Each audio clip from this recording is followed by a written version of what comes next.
এই ছোট্ট ছেলেটার আজকে গায়ে হলুদ, তাই ওকে বর সাজিয়ে আমরা সবাই আজকে তাকে হলুদ মাখাবো। বড় বোন হিসাবে তার স্টেজ সাজিয়ে দিব, পায়েস সাজিয়ে দিব, সাথে তার অনুষ্ঠানে যারা গায়ে হলুদের শাড়ি পরবে সেই সবাইকে সাজিয়ে দিব। ছোট ভাইদের বিয়েতে কিন্তু বড় বোনদের দায়িত্ব একটু বেশি থাকে, আর একটা অনুষ্ঠানে যে বড় বোনদের কি পরিমাণ কাজ থাকে, সবাইকে সাজাতে সাজাতে সবকিছু অ্যারেঞ্জ করতে করতে নিজেদেরই সাজার টাইম থাকে না। আর সেই অনুষ্ঠানটা হয় যদি গ্রামের বাড়িতে, তাহলে তো আর কোনো কথাই নেই। হ্যালো ভিউয়ার্স, আসসালামু আলাইকুম, this is me from my page Tasmin Akter family. সবাই কেমন আছেন? গ্রামের বাড়িতে বিয়ে হোক, সুন্নতে খাতনা হোক, কান ফোরানোর অনুষ্ঠান হোক বা জন্মদিন হোক, মজা কিন্তু ভরপুর হয় গ্রামের বাড়িতে। আমাদের আজকের আয়োজনটা কিন্তু ছিল সুন্নতে খাতনাকে ঘিরে। ভিডিও শুরুতে আমি একটু মজা করেই বলেছিলাম যে বিয়ে, বাট আমরা কিন্তু এই সুন্নতে খাতনার আয়োজনে এত বেশি মজা করেছি বিয়ের থেকেও কিন্তু কিছু কম। যদিও অনুষ্ঠানটা শুক্রবারে, কিন্তু আমাদের মজা শুরু হয় কিন্তু বৃহস্পতিবারে সকাল থেকে। বৃহস্পতিবার ভোর থেকেই কিন্তু পেঁয়াজ মরিচ কাটা, আদা রসুন বাটার কাজ শুরু হয়ে যায়। সকালবেলা গান শুনতে শুনতে, বক্স বাজাতে বাজাতে। কিন্তু আফসোস, আমার তো ঘুম ভাঙে বেলা 10টা-11টার দিকে। ঘুম থেকে উঠে আবার আজকে সাথিয়া চলে গিয়েছিলাম একটু ব্যাংকের কাজে। আর তোমরা সবাই জানো যে ব্যাংকে গিয়ে মিনিমাম 2 থেকে 3 ঘন্টা যে কোনো কাজের জন্য বসে থাকতে হয়,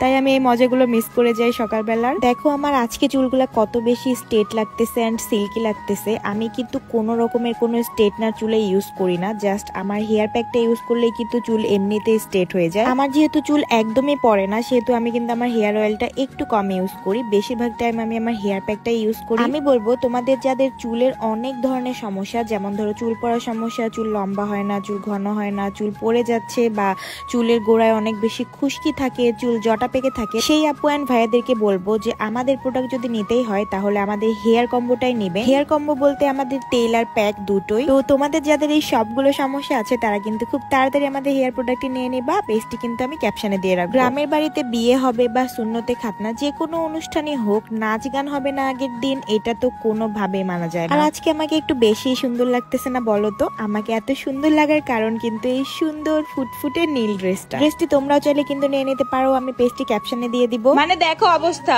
মানে দাওয়াত বাড়ি ওই পাশে আর আমার বাড়ির দেখো সবাই সাজতে আসছে, দেখছো কি কাহিনী? দেখো আমার ড্রেসিং টেবিল। বিষয়টা মজার না?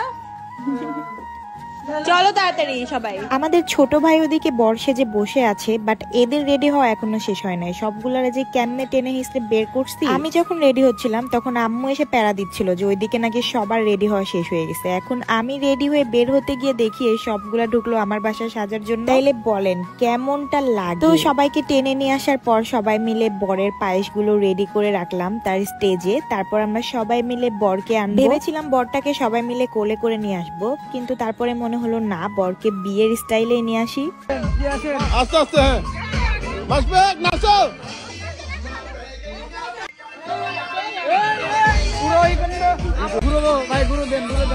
মানে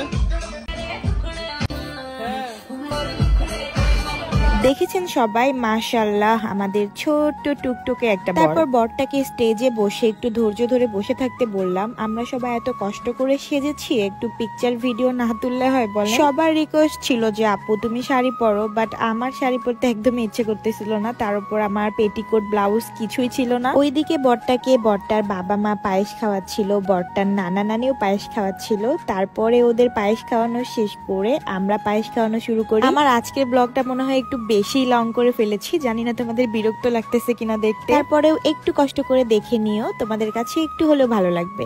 তারপরে বরটাকে আমি আর ভাবি হলুদ মাখিয়ে দিচ্ছিলাম এন্ড পায়েস খাইয়ে দিচ্ছিলাম। এখানে ভাবি একটু মজা করছিল, আমিও একটু মজা করছিলাম।